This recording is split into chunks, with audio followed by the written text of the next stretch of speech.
Okay. All right. Welcome back, folks, to another game of Sudoku.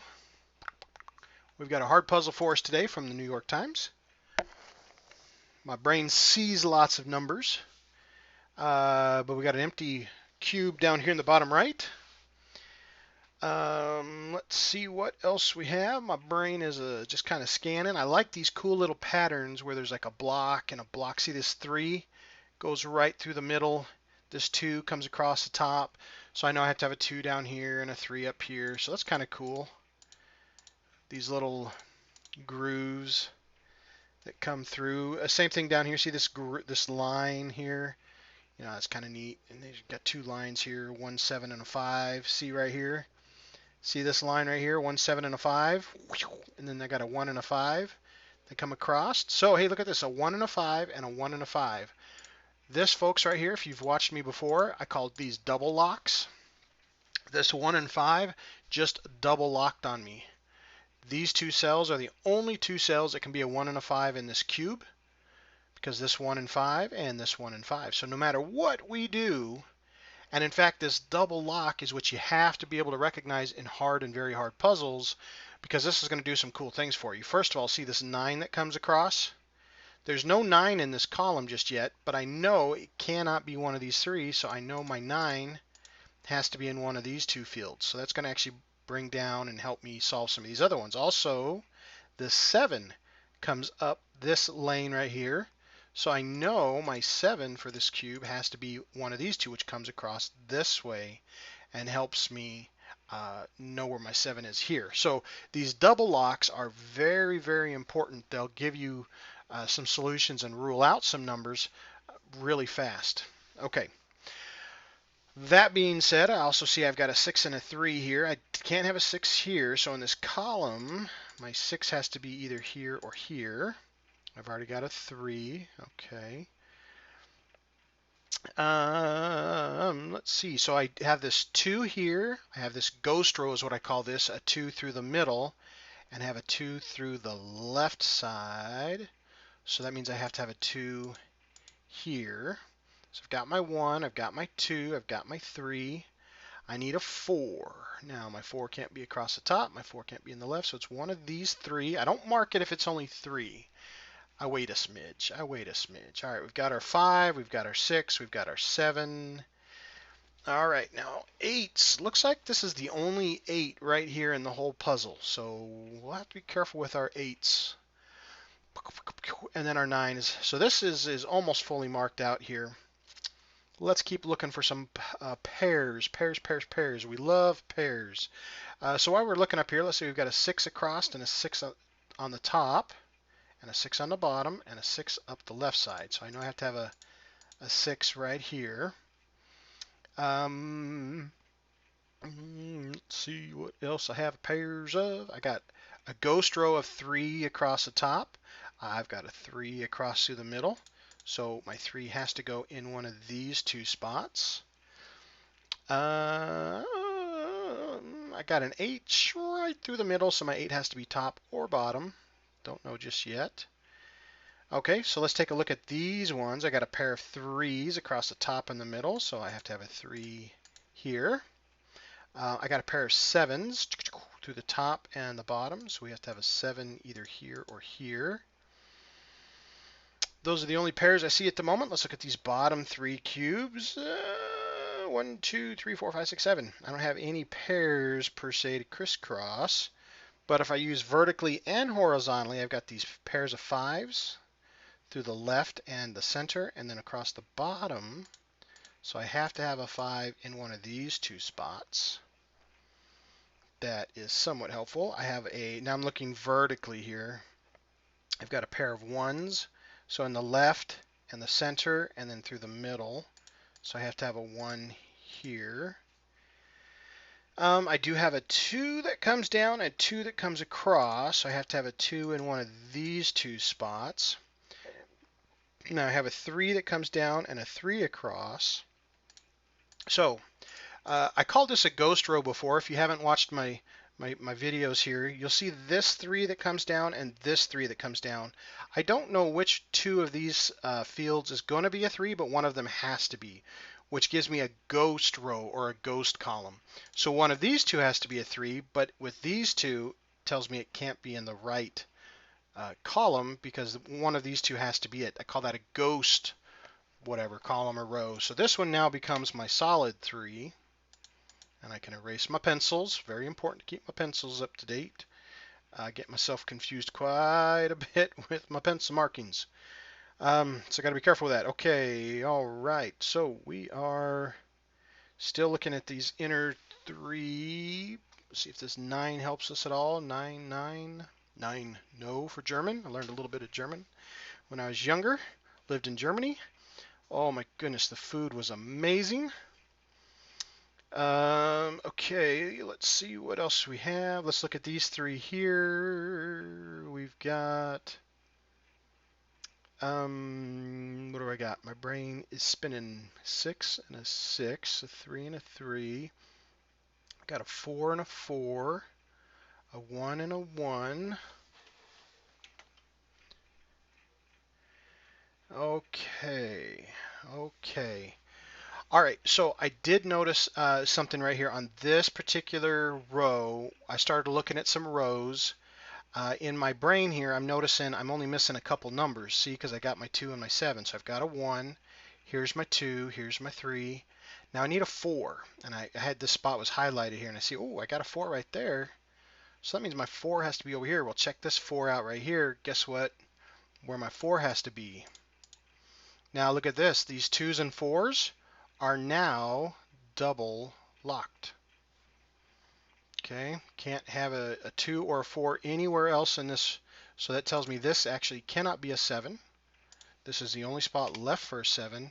And then the only number that we have left in this row is that 8 that we're having a hard time with. Now this 8 comes across. Now we have a double lock and a double lock. So 8 can't be here. The only spot left for our 8 is right there. So the 8s just gave us some helpful numbers there. Okay, so see why these double locks are so important? They do a lot more than just giving us the hints of what they are. It tells us where they can't be. So we get a lot of great numbers and some help with those. Okay, so I do see another 4 here and a 4 here. So I have to have a 4 in one of these two spots. So I've got a 1, a 2, a 3, my 4. Now I need a 5. Now 5 can be pretty much anywhere. We've got our 6. We need a 7, which it can't be in the middle, but everywhere else, an 8. Now my 9 whoosh, comes right through the middle and right through the center. So I actually only have one spot left for my 9. Okay, now this 9 and this 9 pair up, and they come down the center and the right side. So now I have my 9 over here, which that is good. Okay. All right. Okay. Now I'm looking across the top here. I have a 1 and a 5. Okay, so I'm noticing I can't have a 5 here. So let's see, I could have a 1 here, but I can't have a 1 here. Could I have a 1 in one of these two spots? I could. But I could also have a 1 in one of these two spots. Okay, so 3 or 2.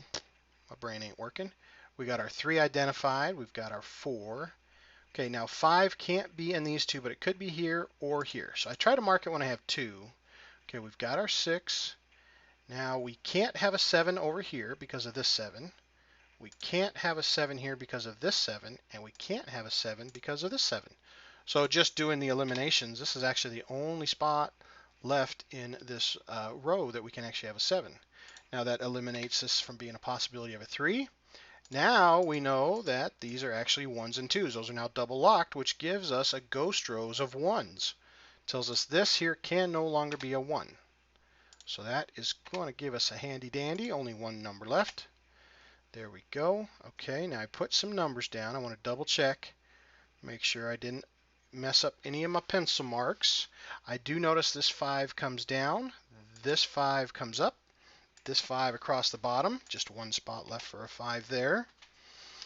What was the other number we were missing over here? Was a 7, right? Okay, cool. So this is actually going to give us a nice, pretty symmetry. There's the three numbers that are left. 4, 6, and 7, and we have a 4, 6, and 7, and they're just flopped on us. So that's really symmetrical. So that row is completely marked up. We like that. Let's see. So we have three numbers missing here. We need a 1, but it can't be here. So I'm going to mark my 1 is either here or here. Just kind of looking to see if that 1 helps us anywhere else. Okay, we've got our 2, we've got our 3, our 4, our 5, our 6, our 7. Now we need an 8 and a 9, and those can go everywhere but here.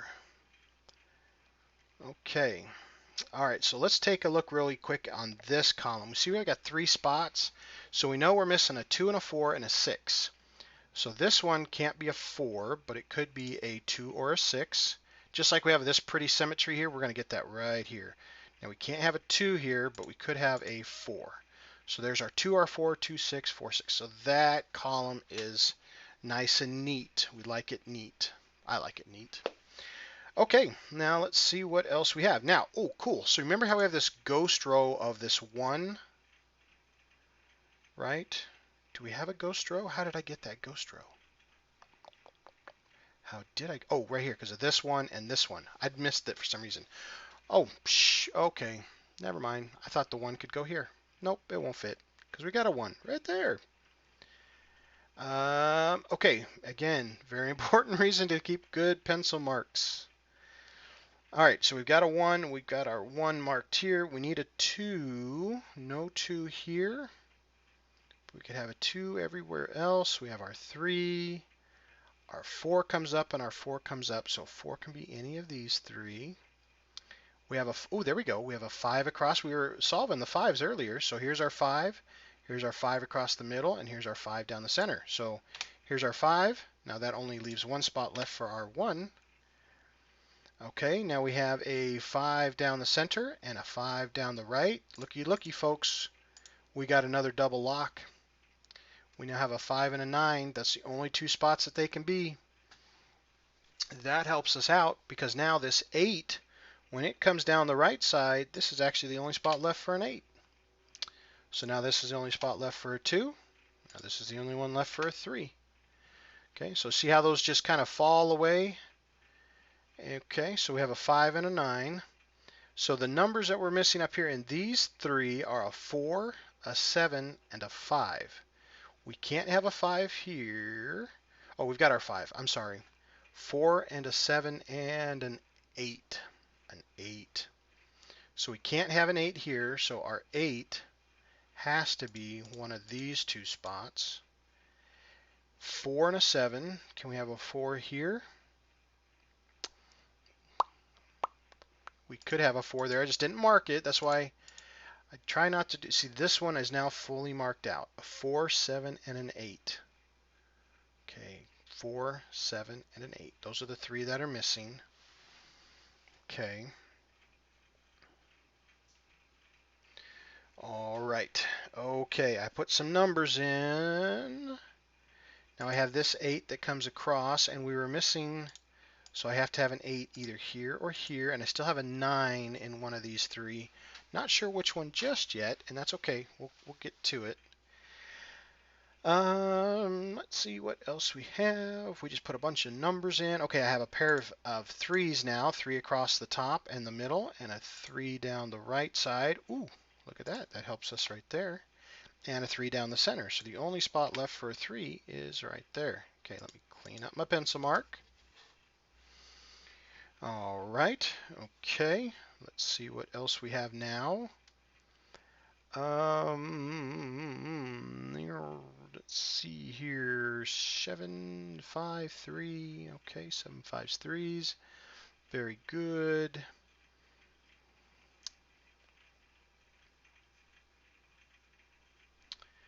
Okay, now I get to the point where I have like a lot of numbers in, but I don't have them all fully marked yet. And I start to just go ahead and mark them all out. And that helps me kind of see some of the things I'm not seeing, because I know I'm getting close to some solutions here, but I'm not seeing them all. Okay, I got a pair of 7s that come down left and right, and a 7 across the bottom. So I know I have to have a 7 here. Now over here, same thing. I've got two 7s down the center and the left and a 7 across the bottom. So I know I have to have a 7 over there. Okay, that was helpful.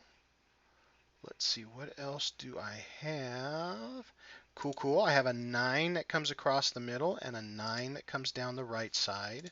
So I have to have a 9 here. Oop, not an 8, a 9. Okay, that's helpful. Okay, because I can drag that over here and say no 9 across the top. So that means my 9 has to be one of these two down here. Okay, all right.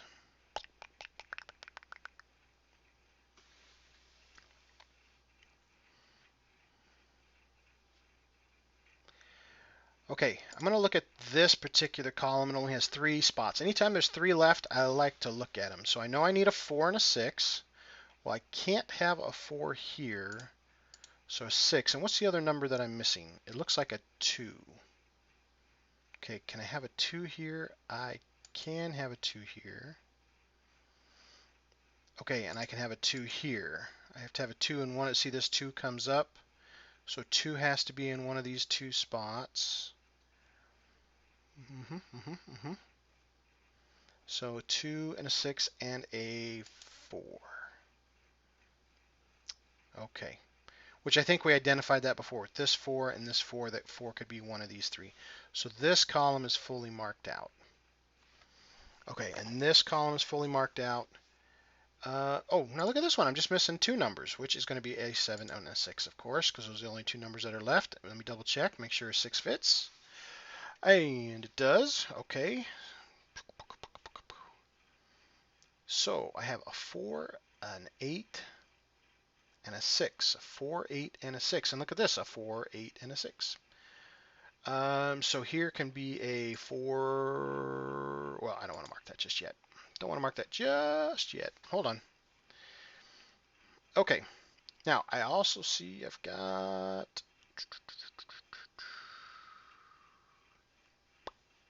Okay, let me double check these 2 numbers here, because if there's a 2 and a 6, and that's the only numbers they can be, which is true because of this 4, these 2 cells are now double locked, which that is helpful when they're across the cubes, because now I have 1, 2, 3 spots left. Okay, and I know this one has to be my 9, so what are the other 2 numbers I'm missing? A 1 and an 8. Okay, and they have to go here and here. Well, I can't have a 1 here. So look at that, folks. We just double locked again. So we have 1s and 9s are double locked. 2s and 6s are double locked. So just because of the double locks, that's the only reason we found this was an 8. Now we have an 8 down the right side, an 8 down the center, an 8 down the middle. This is actually the only spot left for an 8. Leaves us, this is the only spot left for a 1. And now this can't be an 8, so there's our 9. Okay, I'm going to clean up my pencil marks. So I have a 2 and a 6 here, which the only numbers left that will fit here are a 2 and a 6. Okay, see how clean that is, nice and neat. Okay, very good. All right, so 1 and 9 and 2 and 6s, that helped us out. See, the 8 gave away its location without even giving us another 8. So that was really good. All right, so we've got our 1, we've got our 2, we've got our 3. We need a 4. Now 4 could go here. I'm just going to go ahead and mark them all. Can't go here because of this one. Could go here because of this one. All right, we've got our 5. Now we need a 6. Now it can't go here at the bottom, but it could go here, here, or here. We've got our 7 identified. We've got our 8 identified. Now the 9 comes down, and the 9 has to be in one of these 3 spots. So let's just go ahead and mark it. Now this cube, these 3 cubes are all fully marked. These 3 cubes are fully marked. Now let me come over here and take a look and see how we're doing over here. Okay, so we know we've got 3 numbers missing and a 4 and a 9, and we've got a 4 and a 9, and the other number it looks like we're missing is a 1. Okay, now here is a cool technique called the crisscross or the X-wing. All right, so we know we have to have a 1 in one of these 2 spots. I cannot have a 4 here, So that's a 9, and I can't have a 9 here, so this is a 4. So see how we have the 4 and the 9 and the 1 and the 4? Now here's the crisscross X-wing technique. You see these two ones, and you see these two ones? They create a crisscross technique. If this is a 1, then this can't be, then that makes this one has to be a 1. Now vice versa is true. If this is a 1, then this is a 1. But either way, both this left and center rows, columns, are covered by 1s. That's an X, or I called them a crisscross. I saw somebody else using that technique, but they called it an X-wing technique. And then the other way to look at it is if you look over here, you can't have a 1. You can't have a 1. But what that tells us is all the way down. I can't have a 1 in any one of these fields, the left or the center, that this X-wing crisscross covers. So that actually tells me this cannot be a 1. Okay, this crisscross technique, very important. But you'll notice if you go down this column here, you'll see that I can't have a 1 there. I can't have a 1 there. I can't have a 1 here, and I can't have a 1 here. So just by standard elimination, you'll find out that this is a 1, but there is this crisscross technique that also reveals it to you. So I just wanted to point that out as we were resolving that one. Now this is the only spot left for our 9, and now this is the only spot left for our 4. Now I can remove our 4s. Now that only leaves this being able to be a 6. That now makes this one a 2. That makes this one a 4. Makes this one a 2. Now we have some 2s. That makes this a 6. And now we get rid of our 6s, and we have this neat little 7 and 9. Very clean, tidied up. Okay, all right. Let's see where we're going here. See if I have any other pencil marks I need to clean up. Okay, so we do have this 2 here. That makes this one our 6. Okay, now with this one being a 6, that's going to make this one become our 4. With that a 4, makes this one a 7. With that a 7, that makes this one our 6. With that a 6, that makes this one our 7. We can remove our 7, and you'll see that the only number that's left here in this particular column is only a 2. Okay, and now we have a 4 and an 8 here, and I look over here and I see I have a 4 and an 8 possible right there. Okay, let's take a look and see how everything else is coming together. We're getting right close here to the end, so the numbers should just start kind of falling out as long as I can keep my pencil marks nice and clean. Let's see what we have. Let's take a look here at this particular cube here. We need a 1. We've got our 1. We need a 2. 2's got to be somewhere in here. 3, 4, 5. Okay, 6 is 7, 8. Oh, there we go. We have this 8 right here. See my pencil marks? Okay, so this could actually only be a 4, and this one becomes our 8. This one becomes our 4. There we go. There we go. Okay. Let's see here. We're missing a 5 in this particular column, and there's our 5. And then we're missing 2 other numbers. What are we missing? We got a 1. We're missing a 2. Okay, so the 2 can't go here, so we have to have a 2 either here or here. 3, 4, 5. And we need a 6, and the 6 can't go here. So, in good old fashion, we just did a double lock of a 2 and a 6. Or if you just count this out, you'll see that this cell is the only spot that can actually be a 5. Okay, now this 5 does come over here and help us with this one. This is now our 9. This one's now our 5. This 9 follows over and makes this one our 7, makes this one our 9. This 7 comes across and makes this one our 7. Clean up my pencil mark. Now with this 6 that comes across and this 6 that comes down, that tells me this is actually the only one that can be a 6. This is the only one that can be a 2. When we look at this row here, we'll see we're only missing a 2. This 2 comes up and now makes this one a 1. This one makes it a 2. This one comes down, makes this one a 9. Makes this one a 1. All right, the 2 numbers that we're missing here are a 6 and an 8, and I have a helpful 6 right here. So there's my 8, there's my 6. All right, the two numbers we're missing here is a 4 and an 8, and we'll see that here's a 8 and here's a 4, so we'll just swap those fellers around. And there you have it, folks. Hard puzzle, double eliminations, very good, important. Ghost rows, very important. Locked cells are very important, and you got to see the cool old crisscross X-wing technique as well. So hope you guys enjoyed it. I always recommend pausing it before we get started so you can play along with. And as always, welcome any comments, suggestions, or challenges. Thanks for watching, folks, and we'll catch you next time. Bye.